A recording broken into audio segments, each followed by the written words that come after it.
Studios in Oklahoma City. You're watching The Press Row. I'm Jenny Carlson here with Barry Trammell. Time for our 5 in 5 segment. We've got 5 topics, about a minute each for 5 minutes. Let's get right to it. It's true-false week, Barry. Lots of college football to talk about. True-false. College sports will change radically. This obviously based off the talk that we heard from Bob Bowlesby, the Big 12 commissioner at Big 12 Media Days. He's saying that the way college sports is trending right now, there's about to be pretty big change out there. I think it's true. I think college sports will change radically. I think you're going to see a change in the governance of the major 5 conferences.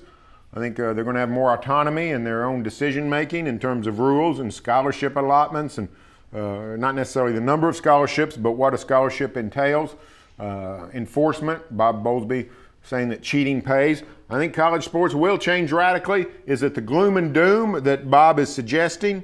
With sports being eliminated to pay for some of these lawsuits that are out there? I don't know, but I think they will change radically. Yeah, I think true. I think there are some big changes coming. Now, I don't know. I'm with Barry. You talk about the changes that Barry was alluding to there at the end with the fact that Title IX is still in existence. Title IX does not go away. And so if you're talking about paying athletes or unionization or some of those things, I think Bob Bowlesby might have been trying to scare people a little bit by saying, Olympic sports for men, things like swimming and tennis and golf and sort of the non-revenue sports are going to go by the wayside. I don't know if that's true or not. Schools may have to cut back some of the sports that they are sponsoring, but I do think that, with the way things are structured, I do think they're looking at change. So get ready for it, folks. All right, another true-false. Bob Stoops was taken out of context. The OU coach at ESPN doing the coach's car wash on Wednesday, saying that his SEC comments about the strength of the SEC last summer, taken out of context. Were they, Barry? To some degree, yes. I think they were. Depending on who we're talking about, most people got it and delivered the Stoops theories in the manner in which they were intended. But some people, I heard somebody refer to it just the other day. Danny Cannell, who on ESPN, who said Bob Stoops was talking smack about Alabama before the Sugar Bowl and then backed it up. Well, he really wasn't talking smack about Alabama before the Sugar Bowl or last summer. But most people have gotten it, and Stoops was just saying that the SEC is top-heavy. That's what he's saying. The SEC is top-heavy. The bottom half of the SEC is nothing special. In fact, is often a little on the struggling side. So it depends on who was talking. Yeah, no, I think that's probably right. And yeah, I think that Stoops' point was valid then about the conference really being an upper and lower division. Frankly, I think he still is. And you know what? It's interesting because in saying that, he's talking about his own brother at Kentucky. His brother Mark is the head coach at Kentucky, and he's basically saying, you guys aren't very good. Interesting stuff. All right, another true-false, Barry. Mike Gundy should be in Bristol, Connecticut. Right now, the OSU coach is watching his son play baseball instead of attending the ESPN coach's car wash, what we just talked about with Bob Stoops. Should Mike Gundy be there? I think it's true. I think he should be there. I think it's great that he prioritizes his family. I think it's great that he wants everybody to be together.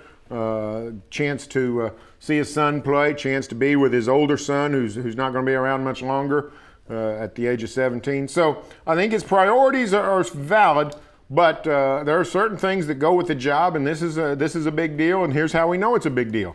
Out of the 64 major teams in the major conferences, 64 teams in the major conferences, 63 of those coaches are there this week, and Gundy is not. Now, to Mike's credit, he tried to make amends. He said, I'll come early. We can take whatever you want to. I'll come later. Give you 2 days if you want, whatever. And ESPN's was cool. Said, that's okay. We're fine. And frankly, with 63 people, Gundy won't be missed.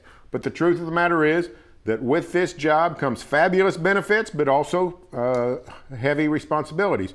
And one of them is to accommodate things like this major ESPN promotion. Well, I'm going to go with false because I think that, this was a situation where everything was tried, as Barry mentioned, to make it work. Gundy offering to go up early, pre-records things, go up afterwards and give ESPN a couple days.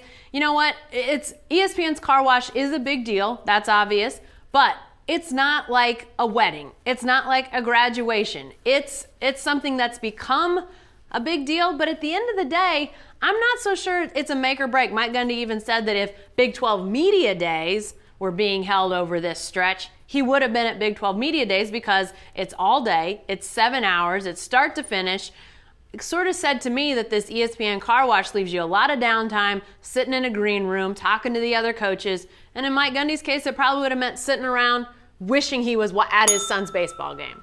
All right, Barry, we get off true false for a second to talk about the best fried chicken. We stopped on our way back from Big 12 Media Days at Babe's. I had never been. You love Babe's. Okay, so what's the best fried chicken? I think the best fried chicken I've ever eaten is at an old place in Norman called Frontier. Went out of business, 20 years ago. That's probably the best fried chicken. The problem with fried chicken is nobody makes it at home anymore. Because it's impossible to make. Well, for the younger generation, that's true. As far as I know, Trish the Dish has never fried chicken at home. But my mom could fry a mean chicken when I was a kid. My grandmother could do the same. It's becoming a lost art in the home. I lament that. I don't want to do anything about it, and I'll say learn myself. But no, if today I think Babe's is as good as I've had. Stroud's in Kansas City is fabulous. But Babe's is right up there, and if you're going to just go through a drive-through, I'll take Church's over KFC. All right. I will say the best I've ever had, sort of hitting on what Barry said, is my mom's, but she rarely made it. Maybe it was because it was a rare treat that it was the best, but it was pretty darn good. Of the chicken I can get now, closest to me, Aishin's. Far and away, I'll take. But I'll tell you, that Babe's chicken, I've still got some in the refrigerator at home, and I can't wait to have it as a leftover. All right, lastly, Barry, one more. True, false? True, false. Alabama was unmotivated. Nick Saban at the car wash, again, more ESPN car wash talk, saying that his team wasn't motivated. Tough to get them motivated in the Sugar Bowl. Part of the reason why they lost to Oklahoma. I think that's false, and here's why.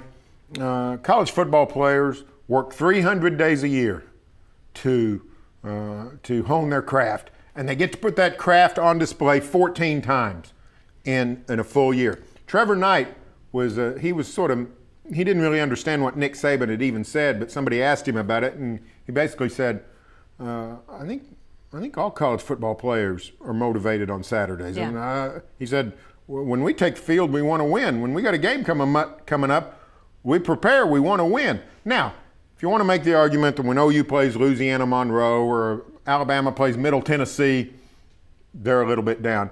But when Oklahoma plays Alabama in the Sugar Bowl or Alabama plays Oklahoma in the Sugar Bowl, I think if somebody's not motivated, that's a character flaw. Yeah. And, I don't think that's a situation. I don't think that's a contextual issue.